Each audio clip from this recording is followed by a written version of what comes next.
ও আমার মালাইকা ফারিস্তারা, একটা মেয়ে ছেলে যদি জাহান্নামী হয়, চারখানা বেটা ছেলেকে আমি জাহান্নামে দেব বলেছি।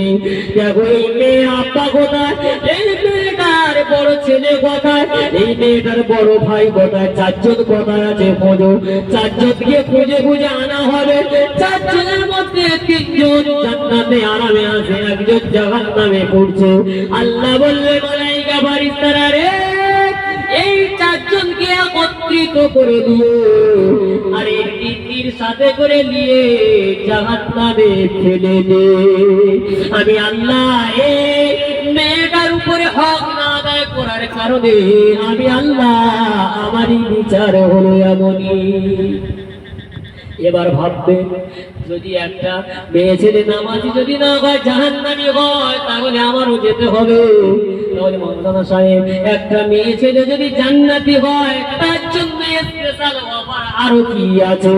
আল্লাহ নবী সোনার জবানে জানিয়ে দিলেন, একটা মেয়ে ছেলে যদি জান্নাতি হয়, আল্লাহ পাক ওই সময় ওই বান্দিকে ডাক দিয়ে বলবেন, আমার বান্দি রে, তুমি বলে জান্নাতি জান্নাতি জান্নাতি, তোমার স্বামী কোথায় আছে দেখো। স্বামীটা খুঁজে খুঁজে দেখতে পাওয়া যায়, স্বামীও জাহান্নামে জ্বলছে।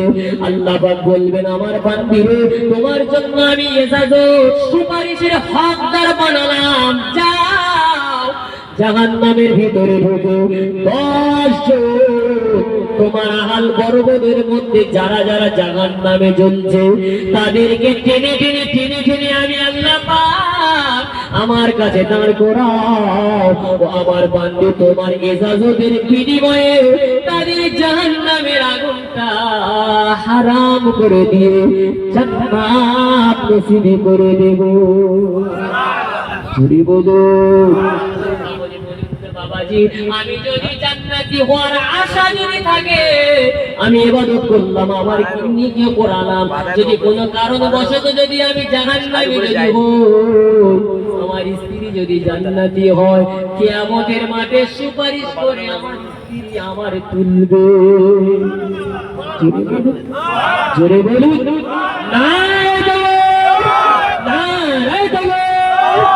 শরীফ, আল্লাহুম্মা সাল্লি আলা সাইয়্যিদিনা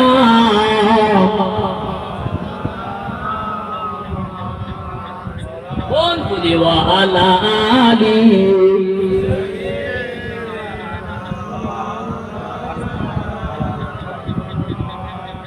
জন্ম আমার নবীর যুগে হলে কেমন হতো, জন্ম আমার নবীর যুগে হলে কেমন হতো। ভালো হতো না খারাপ হতো? বাবা, এক একজন কি হয়ে যেতাম, বিভাগে সাহাবা জান্নাতি মানুষ হয়ে যেতাম। জোরে বলুন, জন্ম আমার নবীর যুগে হলে কেমন হতো, জন্ম আমার নবীর যুগে হলে কেমন হতো। তু নয়নে রাসূল পাক, তু নয়নে রাসূল পাক দেখলে কেমন হতো, জন্ম আমার নবীর যুগে হলে কেমন হতো। আসতো ভেসে হযরতে বেলালের মধুর আযান, সেই আযানে মুগ্ধ হলো স্বয়ং রহমান। জন্ম আমার নবীর যুগে হলে কেমন হতো। আল্লাহুম্মা সাল্লি আলা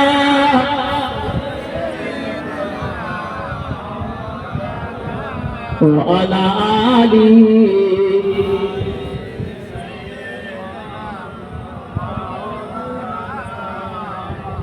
এই শেষ, বিদায় নিয়ে চলে যাও বাবা, আর ডিস্টার্ব করে না।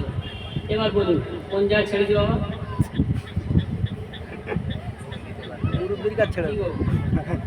হ্যাঁ কোথায়? এবার কিন্তু আপনাদের উত্তর দিতে হবে। আমি দুবার বলে দিচ্ছি, তিনবারের মাথা তো আপনাদের তো দরকার তো নাকি?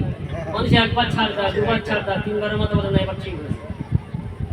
এই যে বাঘের মতো বলছে না একদিনের চমৎকার অন্যই সঙ্গে উনি কোথা ছিল ওই ওপরে বাবা আমার থেকে ছাড়ি কিন্তু ওয়াজ ওদের মধ্যে ঘন্টায় ঘন্টা চালাবে এমনই পেকে গেছে বলে না বক্তার থেকে ষোলোটা পেকে গেছে আমরা কেরাম পাকা পেকেছি যদি ভালো পাকা পেকেছি অসুবিধা নেই কিন্তু একটাই কথা আছে ভাবছি কিভাবে কি করা যায় কিভাবে কি করা যায় একটা মেয়ে ছেলে যদি জান্নাতি যদি হয় 10 জনের সুপারিশ করার হকদার বানাবেন জোরে বলুন এবার মনে পড়ছে তো ঠিক আছে তাহলে আমি বলেছি গিন্নিকে নামাজি বানান আপনি নামাজি হন আপনার কোনো কারণবশত যদি আপনি জাহান্নামী যদি হন আল্লাহ বলবে বান্দি রে 10 জনের তোর হক দিলাম সুপারিশ কর কোথা আছে দেখ খুঁজে খুঁজে দেখছি সর্বন্দিক স্বামী নাও স্বামী কোথা আছে খুঁজে খুঁজে খুঁজে খুঁজে খুঁজে দেখছি স্বামী পেয়েছি আব্বার পেল মামার পেল চাচার পেল ভাইবোর পেল কেনে আর তার কাছে আল্লাহ এগুলো সব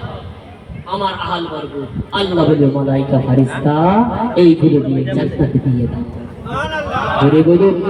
জোরে বলুন নারে তাকবীর আমার সোনা জান আব্বা জানেরা ও আমার জানেরা যুবকেরা আল্লাহর নবী সোনা জবানে সাহাবা দিওয়াকে বললেন ও আমার সাহাবায়ে কিরাম বলেরা শুনে রেখে দাও আমি রাসূলুল্লাহ জানিয়ে দিলাম আমি রাসূলুল্লাহ তোমাকে শুনিয়ে দিলাম আল্লাহর নবী সাহাবাদেরকে বললেন বাবা সাহাবারা দুনিয়ার জমিনে খবরদার নবীর হাদিস এবং কোরআনের উপরে শুরুতে যে কথাটা আলোচনা করলাম আবার এখানে টেনে আনলাম আল্লাহর নবী বললেন আমি তোমাদের কাছে একটা নমুনা স্বরূপ ছিলাম আমার সুন্নতের উপরে দেখো দেখো দেখো কোন সুন্নতটা তোমার ছেড়ে যাচ্ছে আমার সুন্নতের উপরে আমলটা কোনটাই হয় না যেটা হয় না সেটাই রূপ দেওয়ার চেষ্টা করো যেটাই আমল করতে পারো না সেটাই করার চেষ্টা করো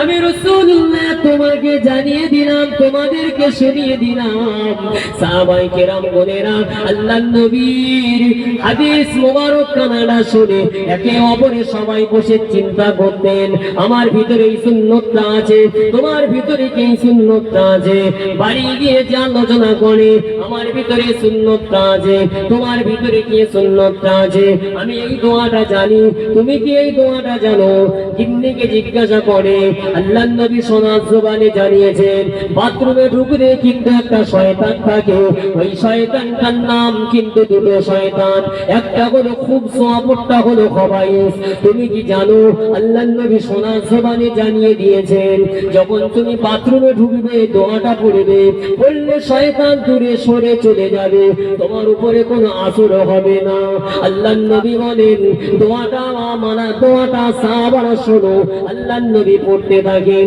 আল্লাহুম্মা ইন্নী আউযু বিকা মিনাল খুবসি ওয়াল খাবাইস এই দোয়াটা কিন্তু আমাদের অনেকে মনে আছে অনেকেই আমরা জানি কিন্তু আমাদের রূপ দিতে পারি না বাথরুমের সময় যখন হয়ে যায় পানিটা রেডি করে নিয়ে বাথরুমের ভিতরে ঢুকে যায় হ্যাঁ না বলুন ভিতরে ঢুকে মনে হয় যা দোয়া পড়া হলো তো ওইসব বসে কি দোয়া পড়া যাবে কি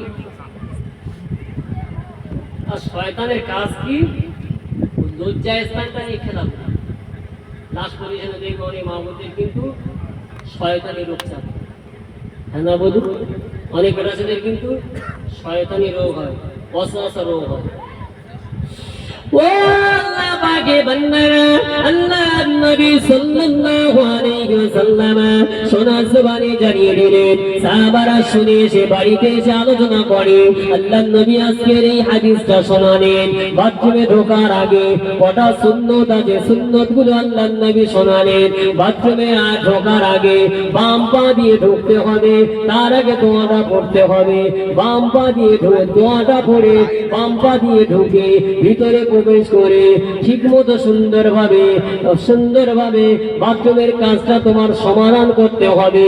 বাথরুমের কাজটা সমাধান করার পর আল্লাহর নবী আবারও জানিয়ে দিলেন, যখন তুমি বাথরুমে যতক্ষণ পর্যন্ত সময়টা অতিক্রম করলে কিন্তু তুমি ততক্ষণ আল্লাহর জিকির থেকে গফিল ছিলে না, ইবাদত থেকে গফিল ছিলে, আল্লাহর জিকির থেকে গফিল ছিলে, সময়টা অতিক্রম হয়ে গেছে।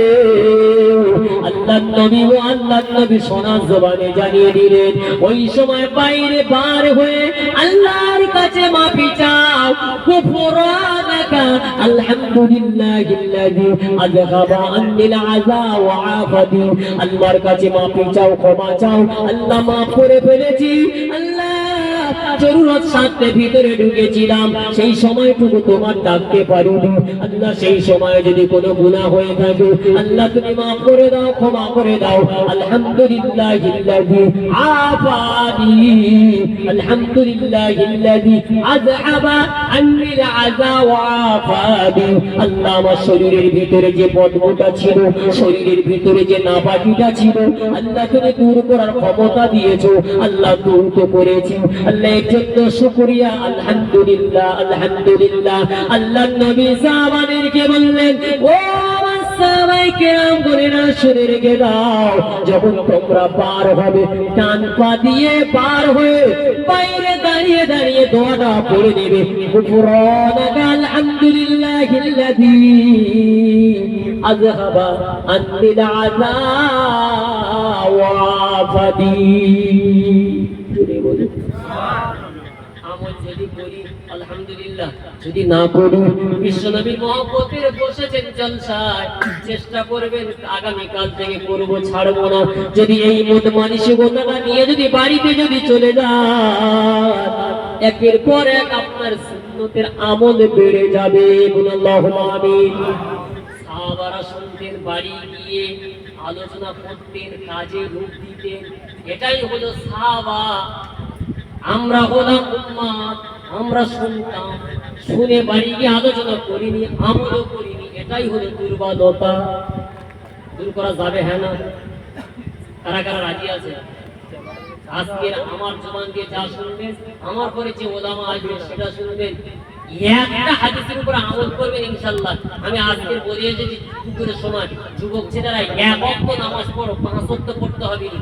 এক ওয়াক্ত আয় বাবা, একটা ওয়াক্ত আয়, কোন ওয়াক্ত হাজি ঠিক করে দিবি, এক ওয়াক্ত পর পড়তে পড়তে দেখবি আল্লাহ তোর হৃদয় খুলে দেবে, 5 ওয়াক্ত অটোমেটিক চলে যাবে। জোরে বলুন সুবহানাল্লাহ। আর বলতে হবে এক ওয়াক্ত ধরবে যখন, অটোমেটিক আল্লাহর তরফ থেকে রহমতের অন্তরে হবে। এই এক ওয়াক্ত পড়লে হয়, 5 ওয়াক্ত খরচ করে এক ওয়াক্ত তিনি একটা শুরু করেন, শুরু যদি করে থাকেন ইনশাআল্লাহ দেখবেন আল্লাহ ওর ভিতরে রহমত বরকত আল্লাহ দান করবেন। জোরে বলুন। আমরা শুরু করতে পারিনি, শুরু করতে শেষ হবে, শেষ করে দিই আমল, যদি শেষ করে দিই শুরু আর হবে না। আমরা আমলগুলো দোবা সেরে দিয়েছি, আগে আনতে পারিনি। এই জন্য আল্লাহর কাছে কাঁদেন, ইবাদত করার পর হাত তুলে আল্লাহর কাছে কাঁদেন। আমরা খুব ইবাদতে অনিয়া হয়ে আছি। নবী ইবাদত করতেন, কাঁদতেন, আল্লাহর কাছে কেঁদে কেঁদে দোয়া করতেন। আমি যদি কাঁদি, আল্লাহ আমার স্ত্রীকে বলে এসেছি নামাজ পড়ার জন্য, আল্লাহ তার নামাজি বানিয়ে দাও। আমার ছেলেকে বলে এসেছি, বারবার বলি নামাজ পড়ে না, আল্লাহ তাকে নামাজি বানিয়ে দাও। আল্লাহ আল্লাহ তোমার কাছে কাঁদছি, তুমি হেদায়েতের মালিক, আমি কিছু না, আমি গুনাহগার। এমনই ভাবে যদি কাঁদেন, নবীর সুন্নাত আদায় হবে। জোরে বলুন, একটু জোরে বলুন না। আমরা জীবনে কোনোদিন এরকম করে পড়েছি? আল্লাহ আজকে এসা নামাজ পড়ছি, কালকের গন্ডগোল হয়েছে, বুঝিয়েছি, আল্লাহ হয় না, আল্লাহ আমার বোন কিন্তু নামাজ পড়া তবুই দাও না। করেছেন কি? করবেন করবেন করবেন, ছাড় পাবেন, ছাড় পাবেন। যদি বলুন না আল্লাহুম্মা আমিন। আল্লাহ বাদে মাহবুব প্যারা বান্দা বোনেরা, সোনা জান আব্বা জানেরা, আল্লাহ নবী সাল্লাল্লাহু আলাইহি ওয়াসাল্লাম সোনা জবানে সাহাবাদিগণকে বলতেন, ও আমার সাহাবায়ে কেরাম বোনেরা শুনে রেখে দাও, আমি রাসূলুল্লাহ তোমাদেরকে জানিয়ে দিই, তোমরা যদি ঠিকমতো ইবাদত আমল যদি করো, ঠিকমতো যদি ইবাদত আমল যদি করো, তোমাদের ইবাদত আমলটা কিয়ামতের ময়দানে মাশারে তোমাদের ইবাদত আমলটা কাজে আসবে। এই ইবাদত আমলটা দেখার জন্য আল্লাহ পাক দুনিয়ার জমিনে পাঠিয়েছেন। ও জওয়ানেরা যুবকেরা, আল্লাহর নবী সাল্লাল্লাহু আলাইহি ওয়াসাল্লাম বিশ্ব নবী মুহাম্মদের সুন্নতের জলসায় আমি আপনি বসেছি। আমার আপনার দুনিয়ার জমিনে কতটা গাড়ি আছে এটা দেখবে না, দুনিয়ার জমিনে কতটা জমি আছে এটা দেখবে না, দুনিয়ার জমিনে কটা বাচ্চা আছে এটা দেখবে না, দুনিয়ার জমিনে কটা বউ আছে এটা দেখবে না, দুনিয়ার জমিনে কটা তোমার বন্ধু আছে এটা দেখবে না, দুনিয়ার জমিনে তোমার প্রভাব কতটা আছে এটা দেখবে না, দুনিয়ার জমিনে তোমার কতটা মন মানসিকতা নিয়ে সবার সাথে চলেছিলে, সবাই তোমার ভালো বলেছিল, এটাই কিন্তু আল্লাহ দেখবে না। আল্লাহ তোমার দেখবে কত হৃদয় দিন, ওই দিলেতে কতটা ইবাদত আছে, ওই দিলেতে কতটা তোমার আমল আছে, ওই দিলেতে কতটা নবীর সুন্নাত আছে, ওই দিলেতে কতটা নবীর ভালোবাসা আছে, ওই দিলেতে কতটা নবী পাকের সুন্নতের উপরে তোমার জজবা আছে। আমার আপনার ওই দিলেতে যদি নবী পাকের সুন্নতের আমল যদি একের পর এক যদি আমি যদি করে যদি উঠতে পারি, নবী পাকের সুন্নাত অনেক সুন্নাত আছে। আপনি খানা খাবেন সেখানেও সুন্নাত আছে, আপনি ঘুমাতে যাবেন সেখানেও সুন্নাত আছে। ঘুমানোর যাওয়ার আগে কিন্তু শয়তান আমার কাছে এসে হাজির হয় এবং কিন্তু ফারিস্তা এসেও হাজির হয়। এটি তাকবীর দেন, নারে তাকবীর, নারে তাকবীর, নারে তাকবীর। সিলসিলা হক মুজাদ্দিদুজ জামান, সিলসিলা হক ফুরফুরা শরীফ। নারে তাকবীর, নারে তাকবীর। শোনা জানাবা ভাইজান এসে গেছে, আপনারা বসে আছেন, আল্লাহর কাছে দোয়া করি অধম গুনাহগার আপনাদের খেদমতে যতটুকু বলিয়েছে বেশি বেশি আল্লাহ তোমার ইবাদত আমল করি রহমতের জান্নাত হাসিল করার তৌফিক নসিব করুন। আল্লাহুম্মা আমিন।